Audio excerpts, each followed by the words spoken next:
To keep the body in good health is a duty. Otherwise, we shall not be able to keep our mind strong and clear. Buddha.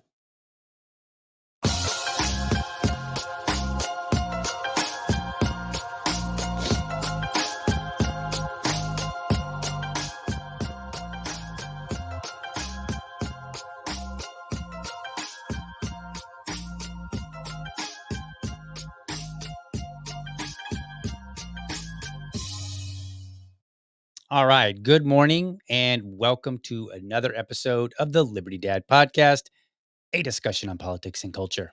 I'm your host, DL, America's most objective libertarian. If you're tuning in live, thank you so much for giving me your time so early. All right. Got some musings today for you guys. So let's dive right into it.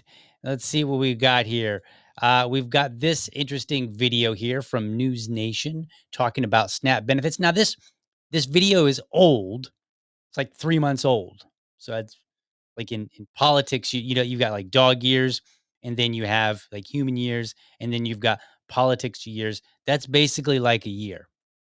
But it's still relevant because we're having this conversation right now about SNAP benefits. So let's watch this video from 3 months ago, and we're going to talk about the SNAP benefits. Less than a month to go until Inauguration Day, some of the world's biggest soda makers are working overtime to protect their businesses from the incoming Trump administration. Coke, Pepsi, even Mountain Dew can all be bought using Supplemental Nutrition Assistance Program benefits, better known as SNAP or food stamps. But President Trump's nominee for Health and Human Services Secretary Robert Kennedy Jr. has them in his crosshairs, and he works to make America healthy again. News Nation's Alina Shirazi is on Capitol Hill with the latest in big beverages fight to keep low-income families stocked up on sugary drinks. Alina, Congress has tried to drop these drinks from SNAP before. What's the big fuss all about now? Okay, pause it for just a second. I don't know if you noticed this, but he specifically says, "What's the big fuss now?" And I was like, or I'm sorry, not the big fuss now, but when he said Congress has tried this before, and I was like, I was like, so this is not really something new. And as it turns out, let's take a look over here. Boom, right there. We got some excuse me. We have NPR that says food stamps for soda. Time to end $1 billion subsidy for sugary drinks. Question mark. That's October of 2018. New York Times, in the shopping cart of a food stamp household, lots of soda. Published 2017. Congress, this is from Civil Eats, Congress could cut soda and candy from SNAP, but Big Sugar is pushing back. August of 2017 as well. We got a couple more here. Where'd we go here? There's my button. All right, there we go. All right. So then Baker Institute should federal supplemental nutritional nutrition assistance program SNAP benefits pay for soda and candy 2019 pros and cons of restricting SNAP purchases 2017. That's the Brookings Institute. Slate, the trouble with food stamps 2014. Right. So this is like we're going way back here. Texas looks to ban SNAP use for snacks, candy, and beverages 2019. Restricting sugar sweetened beverages from SNAP purchases not likely to lower consumption 2015. That was from the USDA Economic Research Service.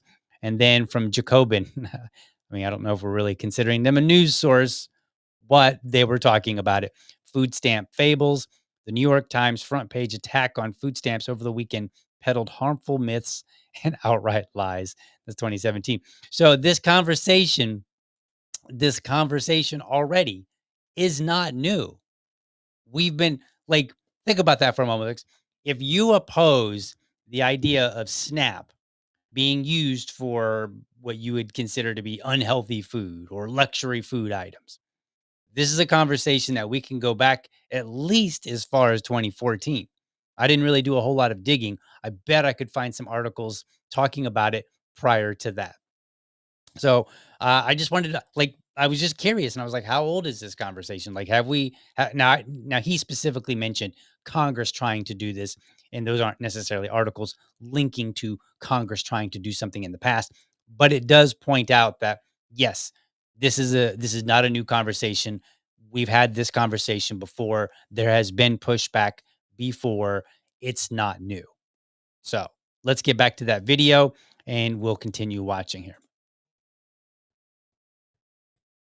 Yeah, Nick, good morning. We know some of these soda companies want to keep their sweet deal with the SNAP assistance Sweet deal. program, otherwise known as food stamps. So we know that Bobby Kennedy, as you mentioned, he says he doesn't want some of these things to end up in some of these people's grocery carts. Now, this is all a part of his Make America Healthy Again program. We're learning Bobby Kennedy, the president-elect's pick to run the Health and Human Services Department. As I mentioned, he wants to remove sodas along with other processed foods from those federal programs.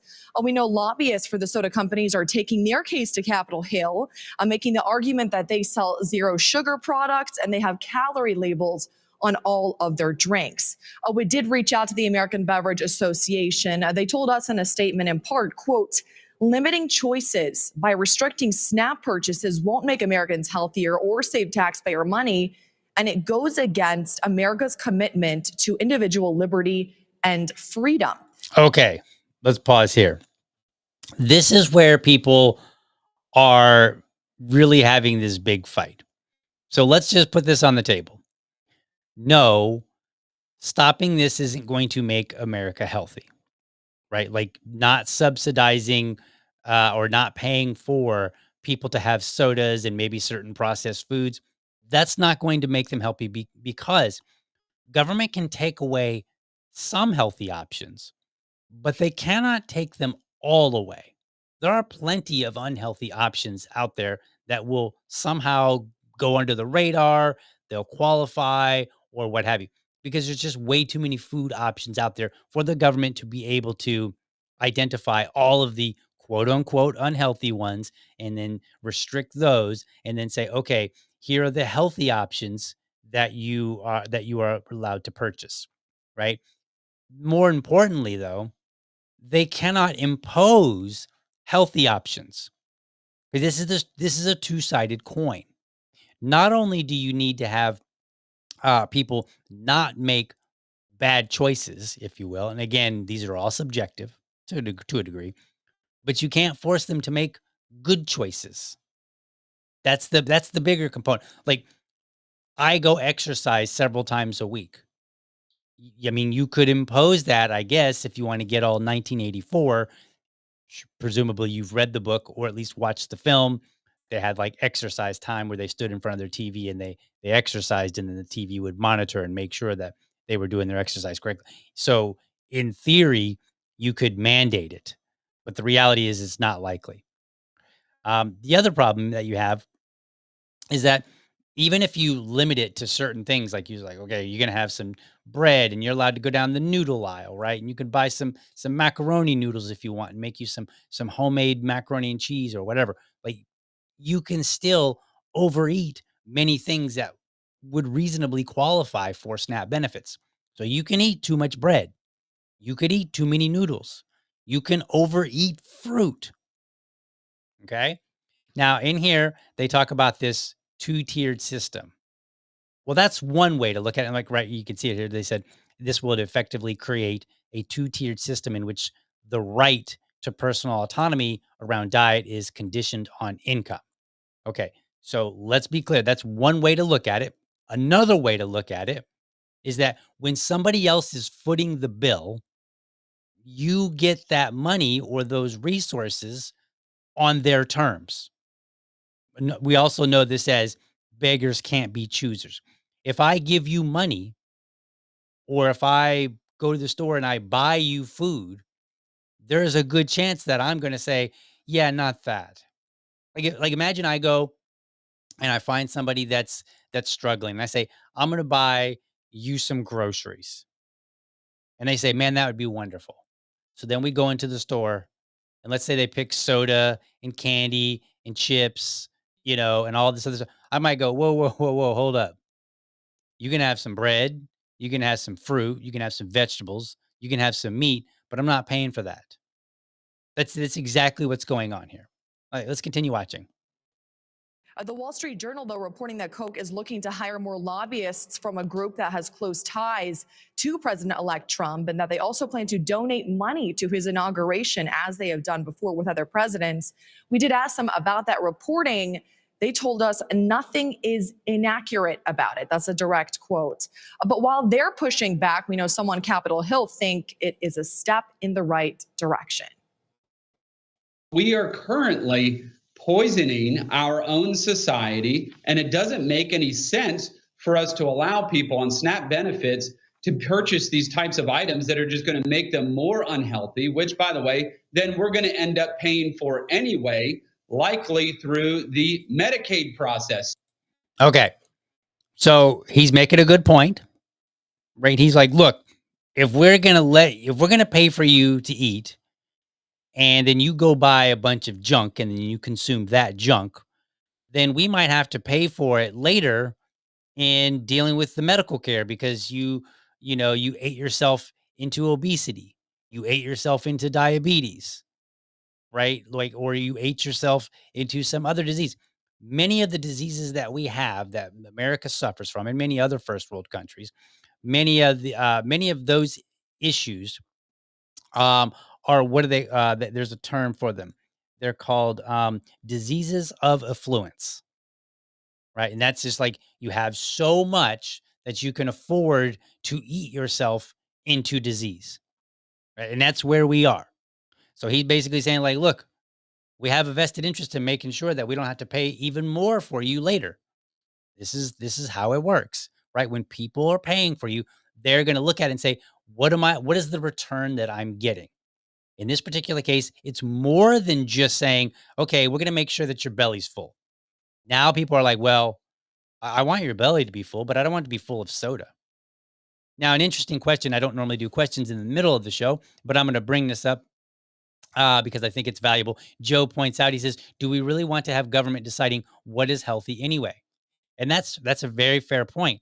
And I sympathize with that completely. However, here's the catch. When somebody else is paying for you, you get what they give you on their terms, and you don't even get to decide whether those terms are legitimate or not. So think of it this way. Um, let's say we go to the store and I'm going to buy you groceries. And I'll use Joe here just as an example since he brought up the question. And then let's say Joe takes somebody else to the store and he's like, I'm going to buy you groceries. So now there's two of us that are directly paying for groceries for two different people. So when I go into the store with person A, I might say, okay, you can shop the perimeter and I'll let you go down the baking aisle. but otherwise you don't get anything. And Joe might be more flexible and he might say, well, I'll let you go the perimeter and I'll let you go down the baking aisle. And you know what? There's some decent stuff in the freezer aisle too. So let's go down the freezer aisle and see what we can find, and we'll pick things on an as we come across on a case by case basis. And then you might have a third person go out with person C, and they might say, you know what, I don't really care what you buy. Just buy something, make sure you're full. That's going to make me feel good, right? So you could have three different people that are choosing, and all three of them could decide what constitutes health, or like that third person, they may not care at all. This is how it works when somebody's paying for you. They have a vested interest in that return, and it's going to be what they think it should be, right? Like there's no objective, okay, this is healthy, this is not healthy.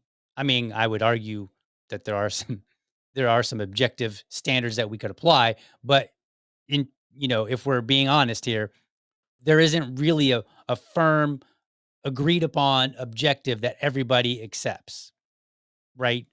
Like some people would say no soda, some people would say soda in moderation, and other people might say, hey, you know what? You could have a whole bunch of soda so long as you complement the rest of your meals healthy, right? Like you could have variations. It's Think of it this way. If I fund your startup, I want to know how your startup is going to go. I want to know what things you have put in place, what idea that you have, what have you already accomplished, right? What is the likelihood of success?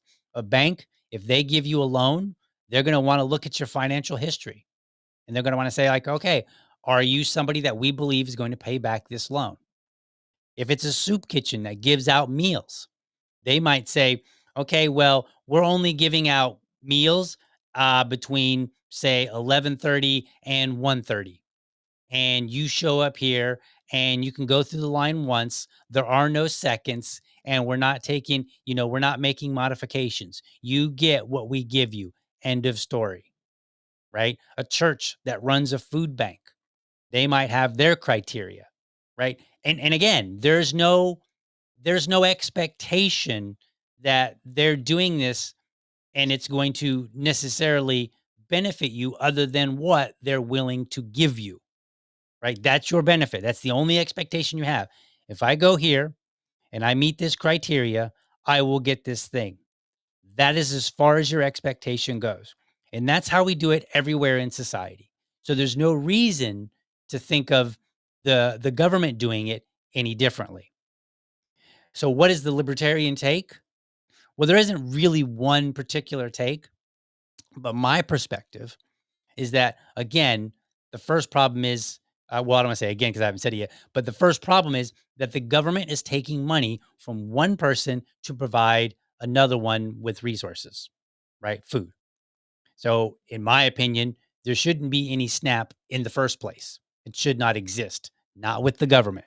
It can completely exist with private charity, which we do have. I've mentioned food banks. Churches very commonly run food banks.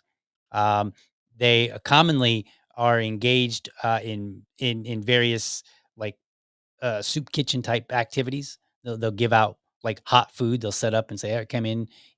A lot of times you'll be obligated to listen to a sermon, right? Again, part of the criteria. So each entity is going to have their own criteria, and it's based on what they believe to be of value to them. And so there's no expectation of what that might be. If it's a non-religious group, they might say, okay, just come in and sign a paper saying that you were here so we have a record of you. And then otherwise, you can have a free meal. So they may not attach any strings to it whatsoever. Whereas a church might. Then a church might say, look, after the sermon, you get to eat. And there have been cases, if you look it up, there have been cases where people have complained and been like, well, I shouldn't have to listen to a sermon. What if I'm not religious, but I'm hungry? Too bad. You don't get to decide.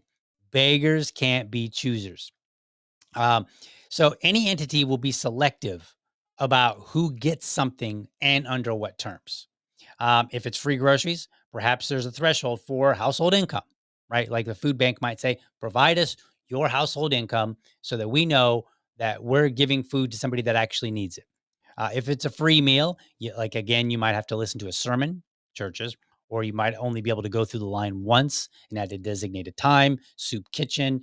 If it's a secular organization, they may not have any of those strings. They may say you can come any. They might have a broader range of time. They may have, you just come in and you just sign in. They might have nothing. You might just walk in and you could go through the line multiple times, so long as there's food, first come, first serve, that kind of a thing. It's whatever they decide. Government is no different. So while I object to the idea of taking money from taxpayers in order for the government to give out SNAP, I will say, so long as they're doing it, they will make choices based on their interests and circumstances and beliefs, not yours. And so, yes, they will, to a degree, pick winners and losers. That is the nature of government doing things. So that's my view that's my take on where the proper libertarian perspective should be.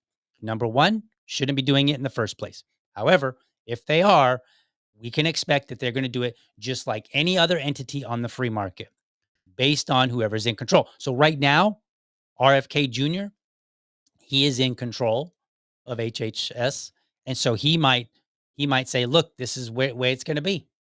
And he may make those changes. And then when the next Health and Human Services director comes along, they may make changes and say, you know what? That was a bad decision. We're going to roll it back.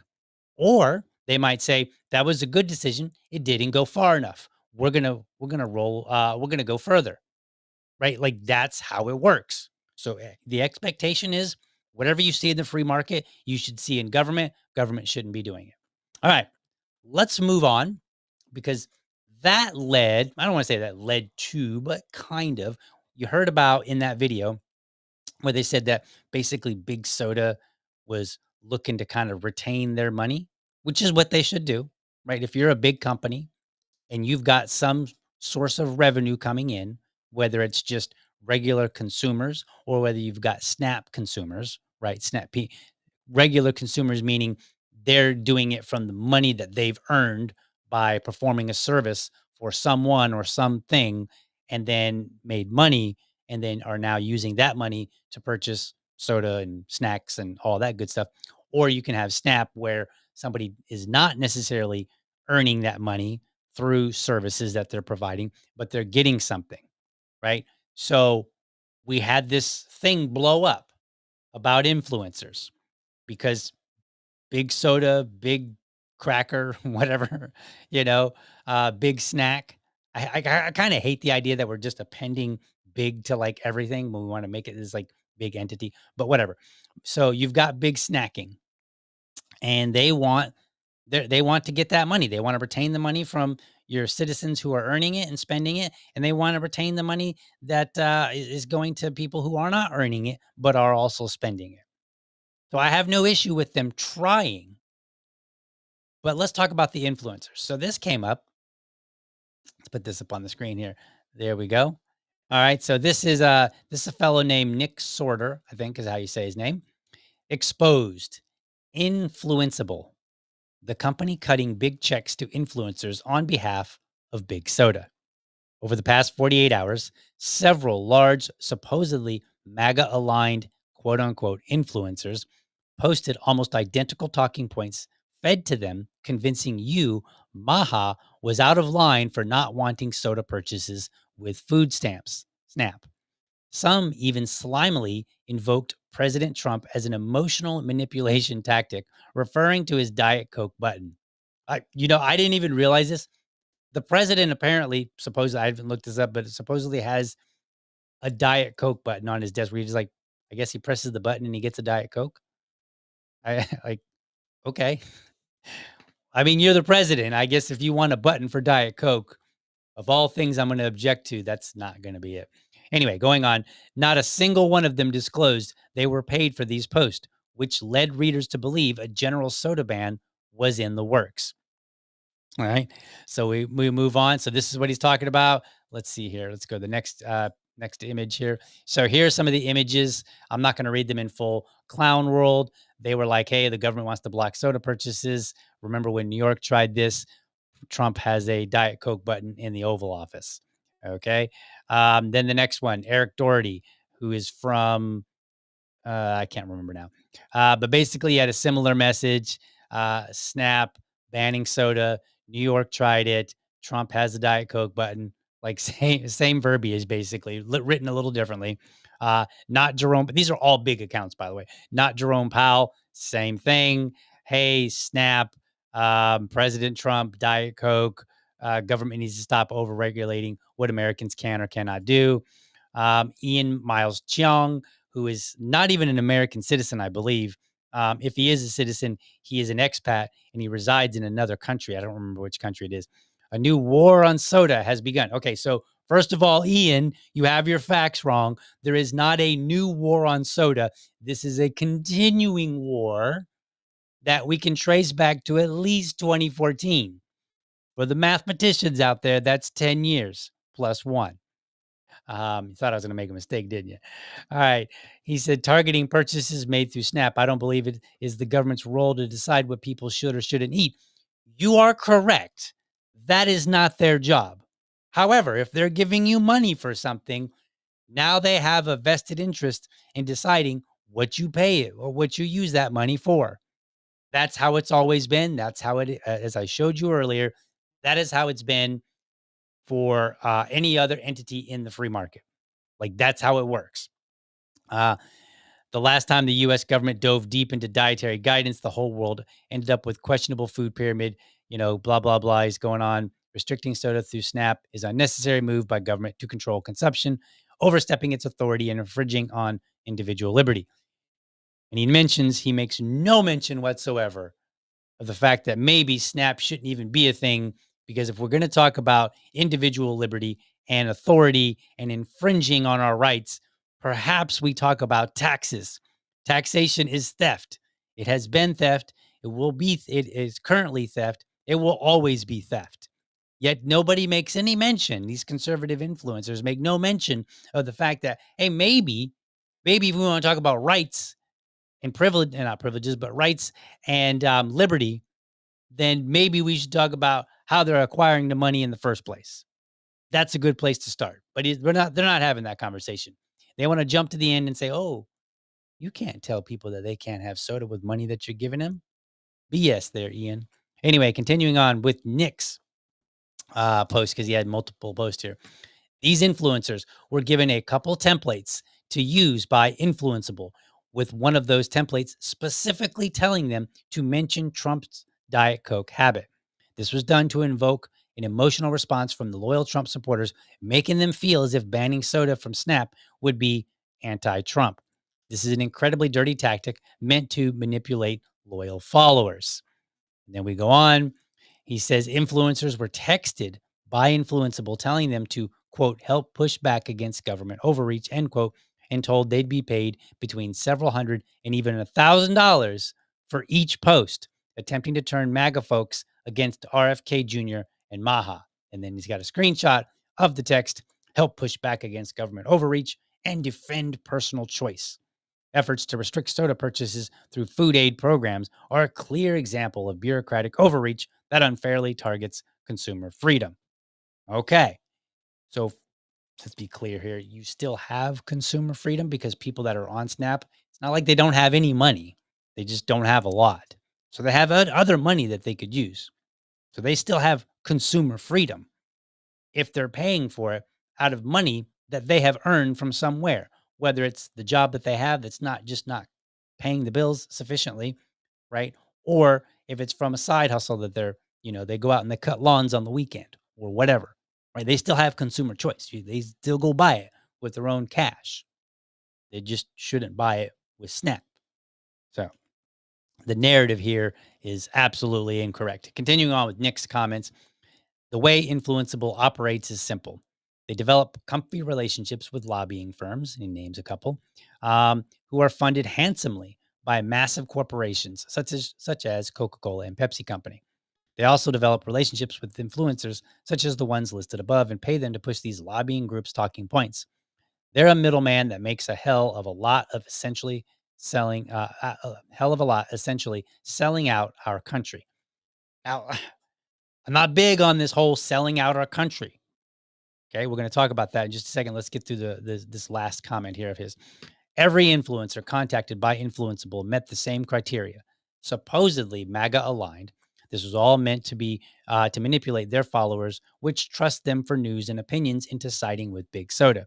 A grand total of 0 of them disclosed they were paid to push a stance on proposed regulations. Okay, here's the thing. I have no issue with influencers making a buck.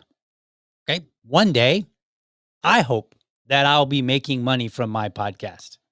That's my goal, right? I do think his last comment there was correct, that they should divulge it. They should let you know, hey, this message paid for, or in some way letting you know. Okay. Personalities regularly have sponsors for shows. Like you'll watch a show and there's a, hey, the sponsor of this show today is, you know, Fred's Coca-Cola. Not, but that doesn't even make sense. But Fred's, soft drinks, right? And then they'll be like, I love this soft drink. It's my favorite. I drink it once a day, blah, blah, blah, for good health, whatever, right? This happens all the time. And it's very clear. Oh, okay, he or she is hawking something. And that's cool. So I have no issues. Divulge that you're being paid for something, right? And then be honest with your crowd. Like there's nothing wrong with getting paid. There's nothing wrong with being honest. Those are good things. Now my rules. What am I going to do? Because I'm up and coming, I think. And one day I'm going to be that big influencer. So what can you expect out of me? I will always disclose if someone's paying me. However, that is currently not the case. We get that. That's currently not the case, unfortunately.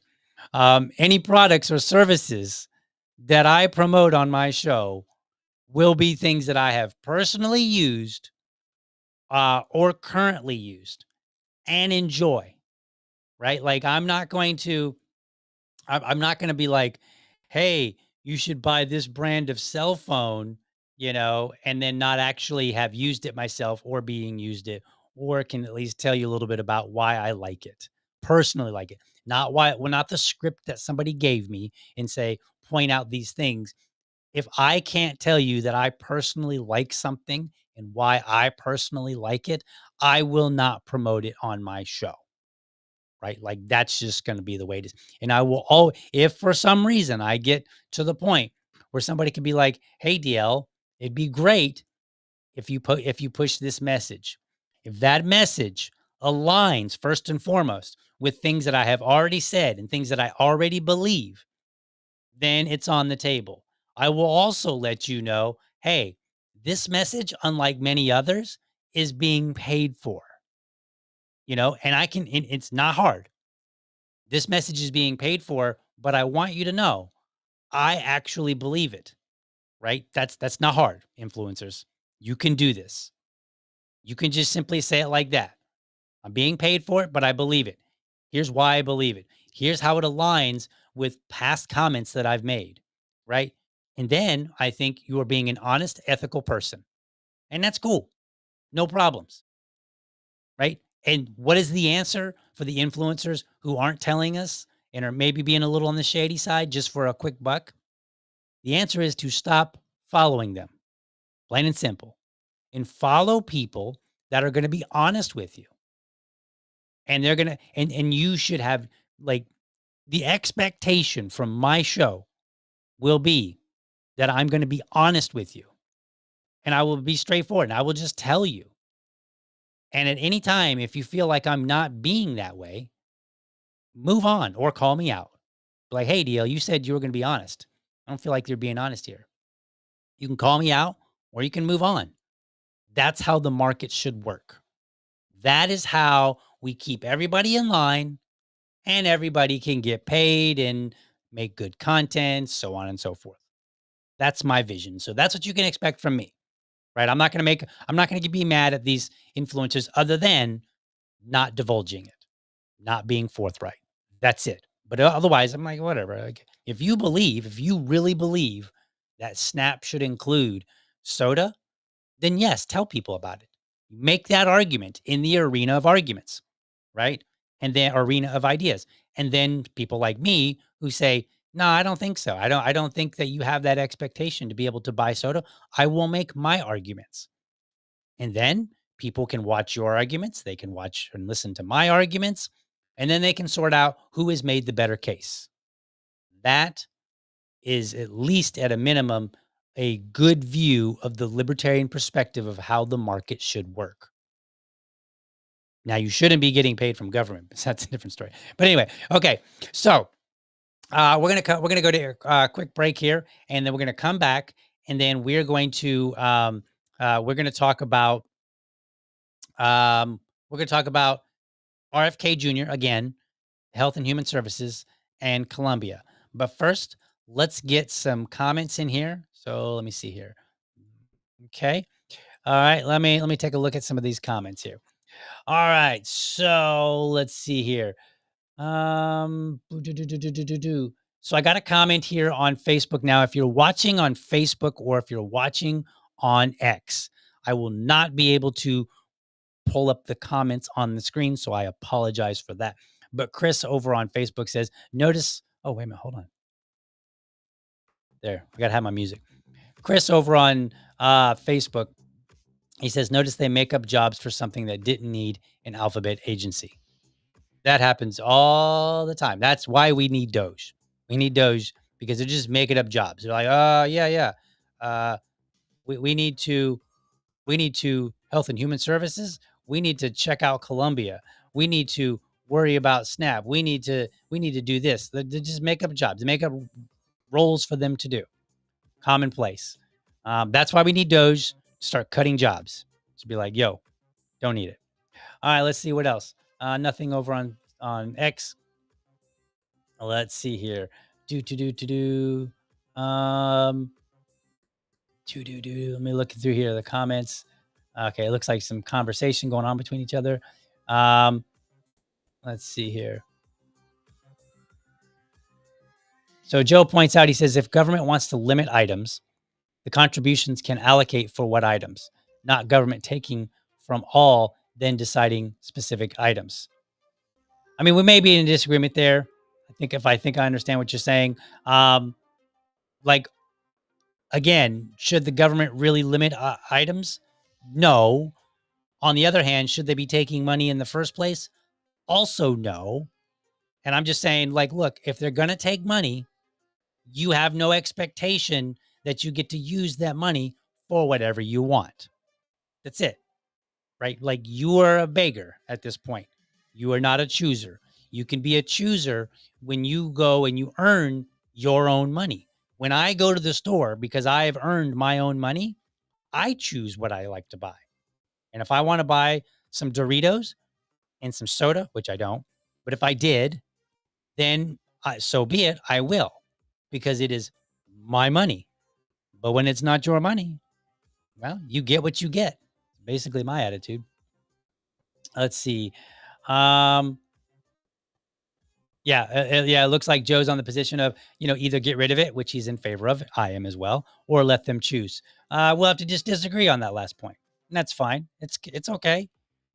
Libertarians can disagree and not be angry at each other. I'm coming for you later, Joe. Anyway, so just kidding. All right, folks, let's go to intermission. We'll come back and we'll talk about Kennedy, HHS, and Columbia and see what's going on over there. Be right back. Hey, Liberty fam, do me a favor. If you enjoy the show, be sure to hit the like and subscribe button to my channel. And for the really serious folks out there, I want you to hit that bell so that you never miss an episode. By the way, if you want to support the show, head over to libertydad.locals.com and sign up. For $5, you can be part of this show. There, I'll engage supporters of the show. We'll discuss topics that you want me to talk about, response videos that you would like to see, or anything related to the show. And I'll even have a monthly subscribers only episode. By the way, I'm always looking for dads to join me for Dad Talk. That's my series where I invite everyday dads on to talk about what's important to them in the context of being a dad.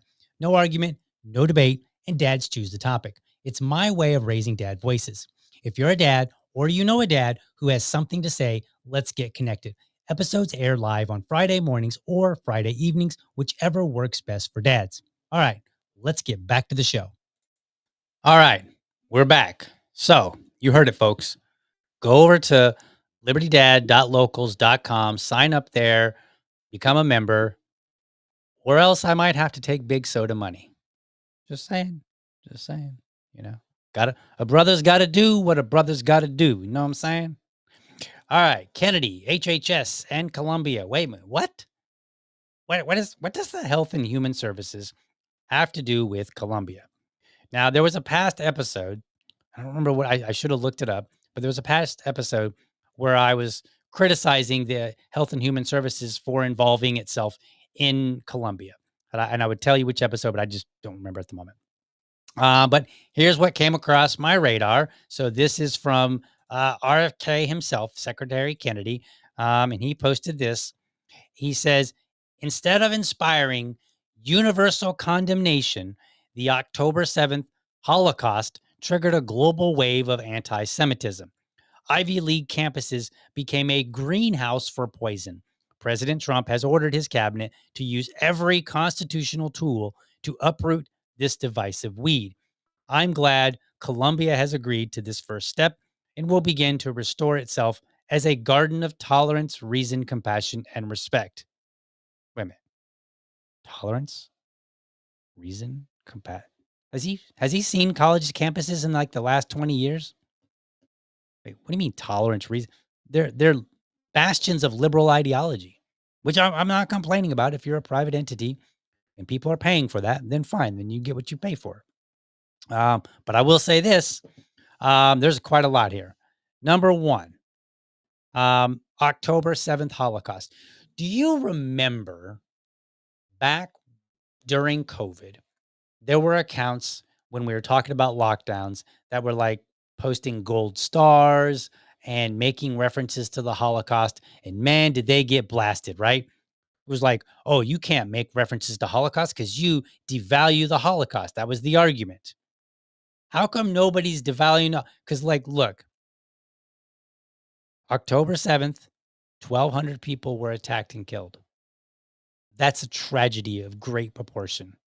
That's a huge, horrible thing that happened. We're comparing it to the Holocaust, though. 6 million, 1,200. Anybody noticing any gap here? Is it just me, or are there quite a few zeros? That's a lot. And suddenly now it's okay? Like when it's clearly nothing even close to the Holocaust. Like 6 million people committed by an official government that was running rampant through Europe, right? Like this, that is a huge, it ended up in a world war, right? Like that's where we ended. October 7th didn't lead us to a world war. It could, but it hasn't. It's likely not going to. So this comparison already just kind of throws me off because I'm like, wait a minute, why is it suddenly okay? Either Holocaust references are not okay because we don't want to devalue the Holocaust, or they are okay. The truth is, because of who's making it and what side they're on, that's why it's okay. It's not because of any actual rational intellectual idea behind this. No, it's just who's it being talked about? Who's being talked about? What's the direction? Whose team are you on? That's basically what it is. And I think it did inspire universal condemnation. Yes, there were people out there that criticized Israel's response, which is something entirely different. And yes, there are those few people that really are Hamas supporters. But most people that were critical of this, that were taking issue, that was against Israel, their issue was the response. They were like, look, I think your response is a little bit disproportionate here. And there's some concerns that maybe you guys let your guard down on purpose or on accident, whatever the case, right? Not to say that it's justified. That would be blaming the victim, but just to say like, hey, maybe you need to look inside your own house, because maybe your own house could have prevented this had you, had these things not been in play. Then it goes on and says Ivy League campuses became a greenhouse for poison. I mean, people have been arguing that for forever. But when I was in my 20s, people were like, "Oh, these liberal colleges, they're just feeding kids ideas. These are poison." And then there's this, I think it's from Ayn Rand. It's like this was before my time.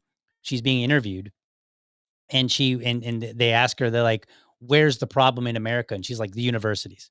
Universities have always been a problem in somebody's mind." Right? So this idea that all of a sudden it became a greenhouse for poison, that doesn't even make sense if you look historically. Historically, people, especially people on the right, have viewed college campuses as a bastion of poison, intellectual poison. Then let's see, President Trump has ordered his cabinet to use every constitutional tool to uproot this divisive wheat. Let me just point out, in my opinion, I'm not a constitutional scholar, but in my opinion, just from, regular everyday man reading, I'm going to tell you there is nothing in the Constitution that allows the president to uproot ideas out of a college. There is no constitutional tool for that. What he really means to say is they're going to leverage, and he has, federal funding. That's what he's doing. We'll see that in a minute. I'm glad Columbia has agreed to this first step and will begin to restore itself as a garden of tolerance, reason, compassion, and respect. And then he's got a link, learn more. Right? So let's take a look at that link. Let's see what's in there that maybe we should be. Let's see here. Where is my? Oh, I closed that browser. Let me bring that right back up, and we'll have this on the screen here for you. Let's see. Give me just a second. Why is it not? There's always something going wrong. I don't like it. All right, there we go. Okay, we're getting there. All right, so let me zoom this in on the screen so that you can at least read it. So this is what we've got. It says HH. This is the Health and Human Services website. HHS, Health and Human Services, Education Department, and GSA respond to Columbia University's actions to comply with Joint Task Force preconditions. Okay, Washington today. The Department of Health and Human Services, HHS, Department of Education. Wait a minute. Department of Education? I thought that was being shuttered. And the U.S. General Services Administration, GSA, welcomed the statement by Columbia University outlining actions the university is taking in response to the Joint Task Force to Combat Anti-Semitism's March 13th letter detailing. Okay, so I read that a little bit awkwardly. In response to the Joint Task Force to Combat Anti-Semitism March 13th letter detailing 9 preconditions for formal negotiations to restore canceled federal grants. There we go. Not constitutional tools, federal grants and contracts. Columbia's announcement is a positive first step in the university maintaining a financial relationship with the United States. Okay, call me crazy, but universities should not have a financial relationship with the U.S. government. That's a string attached, and then the U.S. government gets to say, no, if you want money, you can or can't do this. You must do this or you cannot do this, right? Where's the big influencers to say, hey, universities should be able to have whatever ideas they want on their campus, and government shouldn't be able to dictate what they say. Think about this. The conservative influencers, many of them, not all of them, had no problem taking money and then saying, you know what? People ought to have the choice if they're getting free food on what food that they can buy or free resources to purchase food, right? They should be able to buy big soda or sodas and Twinkies and Ho-Hos and all that yummy, delicious, not healthy for you stuff. They should be allowed to have that. But then they didn't turn around and say, by the way, college campuses who receive federal funds also should be able to have whatever goes on their campus, provided that it's not a violation of criminal law. So, like, you shouldn't be able to say, okay, if you're a Jewish student, you have to accept that people might attack you physically. Okay, because that's breaking other laws. But otherwise, as far as ideas are concerned, they should be able to have protest, and people should be able to protest and say, if they want, they should be able to say that they support Hamas and that they think Hamas should win and beat Israel, right? They should be permitted to say that. Why? That's directly a constitutional issue. There is nothing in the Constitution that guarantees your right to a Twinkie. There is, however, something in the Constitution that allows you the right to criticize any government, including your own. It's called the First Amendment. So somehow, the influencers who want to be conservative, they missed this part. Missed it, meaning they were chasing money. This is again why you want to be careful who you follow. Do they have integrity? All right. So I think I have another highlight here. Oh, yeah, it didn't stick, but okay, that's fine. So I was going to look down here, and it says the actions that Colombia have announced will have an immediate effect on combating anti-Semitism, holding those responsible for the harassment of Jewish students accountable, and reorienting Colombia to its academic mission. Okay. Again, government has no need to worry about Colombia's academic mission. That is not under your purview. Now, it's put under their purview because they're giving money. And whenever somebody gives you money, they dictate things as a condition for that money, right? Whenever they give you a resource, this is what I was talking about earlier. This happens with big soda. I'm sorry. This happens with, getting food and stuff like that, right? People put a condition on it. Okay, you have to listen to a sermon. You can only have this kind of food. You can only come through once. You have to be here this time, right? There's always some condition that's applied. And we should have no expectation that is different with government. However, in this case, we're talking about in something entirely different because private universities should get no funding. Now, if we're going to prioritize, now I would argue and say you shouldn't have any funding for SNAP. That should all be private. You shouldn't have any federal or government funding for universities because that should all be tuition or private money, right? But if, and this is a big if the government is to pay for one of those two, it should be for helping people who are down on their luck. If, again, big if, right? It should not be for a university to educate people. That's tuition. And remember all those liberal comments? If you can't pay a livable wage, you don't deserve to be in business.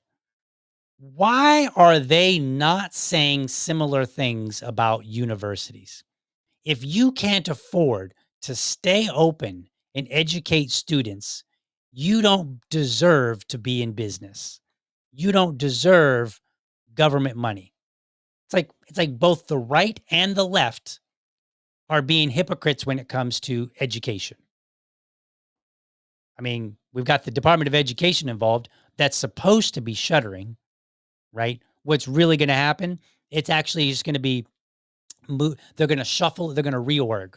They might shut down the Department of Education, either formally through an act of Congress or informally where they basically just neuter it. But they're going to, the roles and responsibilities that Department of Education is currently doing, they're just going to be shuffled somewhere else. And we're seeing that, just as a side note, we're seeing that with the ATF and the FBI. Rather than shutting things down and eliminating positions, they're like, all right, we're going to eliminate 1,000 positions with the ATF and send them to the FBI. You're just moving things around. So we're not even accomplishing what Doge and all these things. We're not accomplishing this reduction in government in the first place. We're just moving around like, oh, look, we've reorged. We're different now. We're so much more efficient. Okay. Anyway, continuing on with this. Uh, so here's what Columbia has committed to: reviewing admissions procedures to ensure an unbiased admissions process and specifically studying the decline in admission of Jewish students. Now, this is RFK, who came in with Trump. Trump is MAGA. MAGA was all about get rid of DEI. But now we're going to try to study the decline in admissions of Jewish students. That is exactly how we got DEI in the first place. People are like, wait a minute, how come there's not that many black people here? How come there's not that many of this people, Hispanic people, in this group, in that group? Why are there so few? We need to do something about this. We need to study this. We need to study why the numbers aren't higher. That's exactly how we got DEI, by doing this very thing right here. All right, clarifying time, place, and manner restrictions to clearly state that protests in academic buildings and other places necessary for the conduct of university activities are unacceptable. Haven't they already done that? Remember the free speech zones that a lot of campuses were doing? They did that when conservatives were trying to come in, and they were like, this is a free speech zone, this one's not, blah, blah, blah. Campuses already were doing these kind of things. Why does the government have any interest in it? Now, enforcing a strict anti-masking policy that includes appropriate enforcement mechanisms for violations, including removal from campus or detention for trespassing. Now, I agree with this idea. I just don't think it's the government's job to ensure it. This should be Columbia saying, you know what? We're okay with you protesting. Maybe you can get loud, you can use your bullhorn, but you can't do it with the mask on. We want to make sure that we can identify you if things go haywire. It's very simple. I just solved your problem for you. That's what Columbia should do. They don't need government to get involved. Adhering to all student visa and immigration laws in cooperation with the Department of Homeland Security. While I might have some disagreements, this does seem to be within the purview of government, not the Health and Human Services, but the Department of Homeland Security. They should be worried about this, not HHS. Not HHS, not the Department of Education. Okay, I guess maybe you could argue the Department of Education might look and say, hey, make sure you're complying with immigration laws. Okay, fair enough. I guess I could make an argument for that. Reviewing the portfolio of regional studies programs, starting immediately with those that teach about the Middle East and Israel. Oh, is this the right-wing version of CRT? Yes. Yes, it is. That is exactly what this is. The right-wing version of CRT. Remember how they were all mad? They're like, CRT, you can't teach that. You're, ignoring history. You're lying about history. You're rewriting it, blah, blah, blah. Right? And then now they've got their own CRT. I'm going to come up with something. I guess you can call it MEI. So we're replacing CRT, which, I'm drawing a blank on what it stood for. I want to say cultural, and it's not cultural. Anyway, I'm drawing a blank on the CRT, but we're exchanging CRT with Middle East Israel MEI. That's what we got. So we're going from DEI to MEI. Anybody in the comments help me out with this CRT? Why have I drawn the blank? Critical race theory. I don't know why. I don't know why it took me so long. Anyway, enforcing existing disciplinary policies and completing disciplinary proceedings with meaningful consequences for Hamilton Hall and encampments. So again, this is up to Columbia to work out. This is not for any level of government to look at. Like, it really even shouldn't be the Department of Education, because Columbia should be deciding, okay, when can people do things? Where can they do them? How can they do them? When is it okay? When is it not okay? That's Columbia is supposed to own their own property. They should be making these decisions, not the government. They should, and Columbia should not be reporting to the government and saying, here's what we're doing on our property and how we're engaged. So long as everything is like, again, if they're reporting about dealing with violence, fine. I have no issue. Violence is a crime anywhere and everywhere. Okay? Fine with that. But as far as the usage, like whether or not they have a protest in Hamilton Hall or any other place, whether they permit or don't permit encampments, that is a choice that is supposed to be made by the university, by Columbia and any other university. Let's see. Placing the university judicial board under the office of the provost and limiting panel membership to faculty and administrators only. So now, like this presumably was under the guidance of the US government, they're going to reorg how they run the show at Columbia. Maybe no, no, like no to most all of these, but especially like the how they're managing their staff, what roles they do, what department is under what department. That is none of the government's business.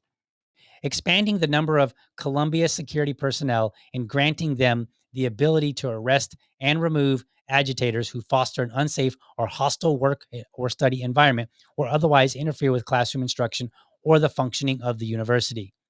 Again, no. If Columbia wants to do this, yes. They should not do this at the behest of the US government. At most, they should say, look, we want to be able to arrest people. We want to make sure that we don't violate their rights in the process of doing so. So Columbia can reach out to the local law enforcement and they can say, how do we arrest people? Or can you provide somebody that can arrest people if that becomes an issue? So it should be a one-way street from Columbia to the law enforcement, local law enforcement. But it should not be a back and forth between Columbia and the federal government.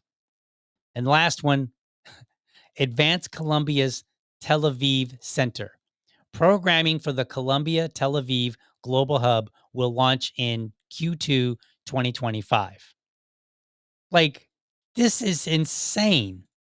All this really is, at the end of the day, is just government meddling in the same way that government did, even worse, arguably, that they did with Twitter.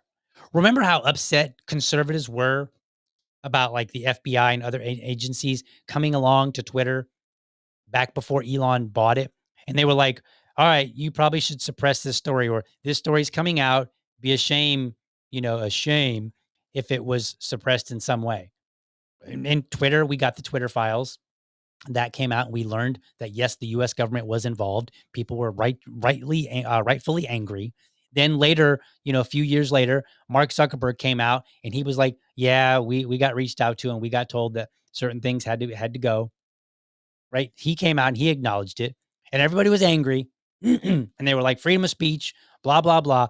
But then all of a sudden, the right, they took a turn, an about face when it comes to universities, and they have no problems saying, okay, well, we'll do MEI. We don't want DEI. We want MEI, Middle East and Israel changes. And so now here's the funny part. I saw this additional picture here. So this comes from an influencer you probably haven't heard of, and that's fine. They go by the name Mel, or you can find her Village Crazy Lady. So this is in response to the Health and Human Services post that I just read you. So she says, for F's sakes, what is even going on anymore? Kennedy just mandated that in order to get its funding restored, Columbia will review admission policies and study the, quote, decline in admissions of Jewish students, end quote. Then she goes on and says, Jewish students make up 23% of the current student body at Columbia. In previous years, it's been 22.5% and 22.33%. Apparently, 2% of a population comprising damn near 1/4 of the college students' body isn't enough. I'm curious what percentage of Columbia's student body should be Jewish, according to you. 40%? 75%? Can we get some clarification on this? So again, this is everything that conservatives complained that they hated. Remember affirmative action? And they were like, oh, affirmative action is bad. You shouldn't have quotas. And then we went through the college issues where colleges were bringing in Black students who were not performing at the level that they needed to be so that they could check a box, so they could make sure they have the right percentages. And then that all blew up, and we found out that students were dropping out and failing. And even people like economists like Thomas Sowell, they would make the point and they said, look, you're bringing in students, minority students, to check a box, not because they're qualified. And so they made the argument, people like him made the argument. They said, what you're doing is you're contributing to the problems in minority students. Because if, like, take me, for example, let's say somebody said, DL, we're going to let you go to MIT right now. I am not prepared to go to MIT. Now, am I intellectually capable of it? Perhaps, but I am not academically prepared for the rigorous study that's going to happen there. I have not taken the requisite courses that I would need. So therefore, if I were to go right now, being a smart fella, if I were to go, I would likely fail out. That's exactly what we're doing when we're bringing in minority students. Now, it's likely, because Jewish students tend to do well in school, that it won't be a problem in this particular case. But it is still fundamentally the same issue. You are artificially bringing people in because you don't like the numbers. That has been the argument that conservatives have made toward liberals. They're like, look, you can't decide the end results and say there must be discrimination, there must be a problem. That's not how it works. You have to go and look and say, what are the process? Maybe Jewish students are choosing to go to some other school, and that's why their numbers have dropped, presuming all those numbers I just read were actually true. But let's assume that they are. Assume that the numbers have dropped. That, again, is something that Columbia can work out, but has no need for government interference. So I don't know what's going on here other than to call it the right-wing version of CRT. That's all I can think of. Because it's like that whole list is everything that we were just saying we wanted to get rid of. So when I criticize and I say we're not really ending the Department of Education, we're not. Because we're just doing the same things, but the right-wing version of it, and we're moving those responsibilities to somewhere else. So yeah, the Department of Education may not be pulling these financial strings, but the Health and Human Services is. So cry me a river when I complain and say, yeah, we didn't really end the Department of Education. We just moved and shuffled things around, and people go, no, you're not taking a win. There was no win to take, folks. We just moved it elsewhere. That's all we're doing, and you are being intentionally and purposefully bamboozled, right? By you're allowing it, and they're doing it. You're just being stupid. That's it. Okay, let's get to some comments here, and let's see what we can find in the comments. Let's see what we got here. Let's take a look at. Let's see here. Don't see anything else in Facebook. I got my music. Where's my music? There we go. It's my music, my comment music, let's see what else we got here.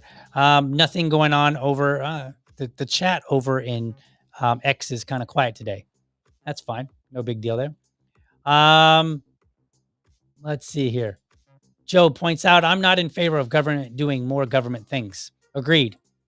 I think they need to be doing less things. When I describe, when I talk to people and I'm like, yeah, I'm a libertarian, they're like, is that a liberal? And I go, no, it's not. It's something different. And they're like, oh, what is that?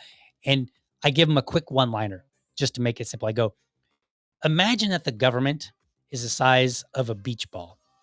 I'm like, okay. And I go, libertarians would have the government be the size of like a marble, maybe even smaller. And they're like, oh. And I'm like, so if you name it, I probably don't want the government doing it.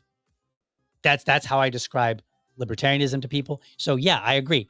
When I don't want the government to do more government things. Let's see here. Let's see here. What else we got? Oddsman points out, if spending's not cut, there's no win to take. That is true. We had all this stuff come out about Doge. People complained, and they were like, oh, that's just a small fraction. You got to start somewhere, folks. And yeah, is it going to be a huge blip in totality of everything? Not necessarily, but we got to work our way up. You can't go after the biggest piece of the pie without taking out, the smaller pieces of the pie. I mean, technically on Thanksgiving, you can do that, but just kind of work with me on this analogy here. Like when you're trying to tackle something, in many cases, you want to tackle the easy stuff, get some momentum. And then when you have momentum, then you're prepared to take on the big stuff. Because you know what? Think of the fight that we're having right now with the small stuff. Now imagine the fight you're going to have with the big stuff, the big money, the billions and trillions of dollars. Yeah, that's going to be a tough fight. So you're going to need the momentum of the small, lower hanging fruit. And if that doesn't happen, then it's all for naught. It's total waste, right? But I will not celebrate so long as these responsibilities are not cut. We got to cut the money and we got to cut the responsibilities. Because if you don't cut the responsibilities, what happens? Even if you cut the money off now, the money will come back because at some point somebody will say, hey, we don't have the funding to do this job that we're required to do. So some politician will say, well, I need a win. So they will come along later and say, hey, we're not funding this and they can't do their job. And they will spin it to say, this is why we need the funding because we can't do this or we can't do that or this thing isn't happening or look at these terrible results, right? Whatever. But that's what they do. So we have to get rid of both the funding and the responsibility. Let's see here. Keith points out, yes, one step at a time. What do they say? How do you eat an elephant? One bite at a time. So, all right, folks, I'm going to get out of here. Thank you for joining me today. Hope you found this informative and inspiring. See you later. Thank you for watching, and I hope you found this episode informative and inspiring. Be sure to catch me Monday through Friday, 7:30 a.m. for an informed discussion on politics and culture. Make sure that you're subscribed to my YouTube channel, or if you prefer my Rumble channel, you can go to youtube.libertydad.com or you can go to rumble.libertydad.com. While you are there, let me know how I'm doing by leaving me a comment. You can also become part of the community by heading over to libertydad.locals.com. Remember, if you're a champion of liberty, your business is people and your product is liberty. I want you to have a great week. Catch you next time. But for now, I'm out.